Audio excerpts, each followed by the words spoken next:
The tokenized real-world asset market just crossed $27 billion on-chain. That happened in roughly 1 year. Tokenized US treasuries alone account for $12 billion of just that. BlackRock's Build, Franklin Templeton's Benji, and Ondo Finance. Institutions that spent years dismissing crypto as a casino are now issuing blockchain-native financial products and using them as collateral. So the question isn't really whether tokenization is gonna happen. It's what happens when it stops being a trend and becomes the default. The world's total asset base, and I'm talking about real estate, equities, bonds, commodities, private credit, art, infrastructure, you name it, is somewhere between $500 trillion and $900 trillion depending on how you count it. Crypto at its peak only touched $3 trillion. That's less than 1% of the assets that now have a realistic path to living on-chain. When people talk about tokenization, they usually frame it as crypto getting access to traditional finance. But the more accurate way of framing this would be the exactly other way around. Traditional finance is getting access to crypto's rails. You have programmability, 24/7 settlement, fractional ownership, composability, and once those assets are on those rails, they inherit all of these positive benefits. Right now, there's a clean wall between the two worlds. On the one side, you have stocks, bonds, real estate, private equity, assets that settle in days. Trades during business hours, closing in weekends, you require a stack of intermediaries, and are largely inaccessible to anyone without the right net worth or right passport. On the other side, you have crypto, which is fast, borderless, and open to anyone, but mostly trading against itself. Luckily, you have tokenization removing that wall. When a German government bond settles on the same infrastructure as a DeFi lending protocol, the categories stop being meaningful. When a Manhattan property can be posted as collateral on a smart contract at 2 AM on, let's say, a Sunday, you're operating a system that didn't exist 5 years ago. The consultancies peg the total addressable market for tokenized assets somewhere between $10 and $30 trillion within the next decade. I'd be careful with any number that specific, nobody actually knows what's gonna happen, but even the conservative end of that range represent a structural shift in how capital moves. Illiquid asset classes start breathing now. Today, if you hold shares in a private biotech or a stake in a commercial real estate deal, that position is mostly frozen. You can sell it on a Tuesday afternoon. You can use it as a collateral without the bank running its process on a timeline. Tokenize it and plug it into a compliance infrastructure, and suddenly you can trade it on a secondary market, be posted as collateral, be fractionalized across dozens of investors globally. And the best thing is that the asset doesn't change, its liquidity profile does, and it changes completely. DeFi gets real yield. Right now, a lot of DeFi yield is generated by recycling crypto capital against itself. When tokenized treasuries, mortgage debt, and corporate bonds flow into the same ecosystem, protocols can offer returns backed by actual economic activity.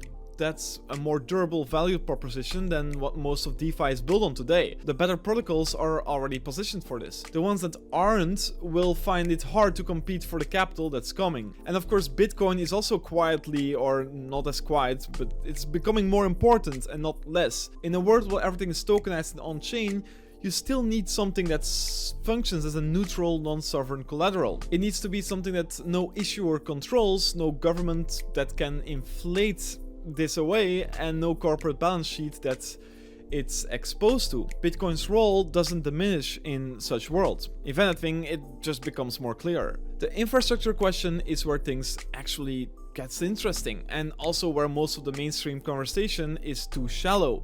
A token is only as good as the data feeding it. Tokenizing a real estate portfolio and the smart contracts managing it need to know property valuations, rental incomes, rate changes, legal status, etc. Tokenize a commodity position and you need price feeds that can be manipulated. Tokenize private credit and you need verified borrower data the blockchain can actually act on. That data lives off-chain, and as you know, Chainlink solves this. The value that accrues to whoever solves those problems correctly is very significant. And it's not because of speculation, but because the alternative is a tokenized financial system that breaks under the slightest pressure. And it's worth being honest about that none of this is frictionless. The same interconnectedness that makes tokenized markets efficient also makes them very fragile in the same ways. A major exploit or an Oracle failure doesn't stay contained. It can move through the system faster than any regulator can respond. Like the 2008 financial crisis spread through mortgage-backed securities that nobody fully understood. A future crisis could spread through tokenized collateral chains that are even harder to audit in real time. And the legal gaps are real too. An on-chain ownership doesn't automatically override national courts or property laws. When a tokenized asset crosses 3 jurisdictions and ends up in a dispute, it's not obvious which court would apply, or which law governs, or how the enforcement here works. These cases are kind of a thing that will get tested repeatedly as volume scales, and then there's a concentration risk that doesn't get enough discussed, honestly. A small number of issuers, custodians, and Oracle providers could end up controlling the critical infrastructure of a tokenized global economy. The technology is decentralized, but the market structure doesn't have to be. Those are two completely different things, and it's worth watching which direction things actually go rather than assuming the technology's properties transfer to the industry structure.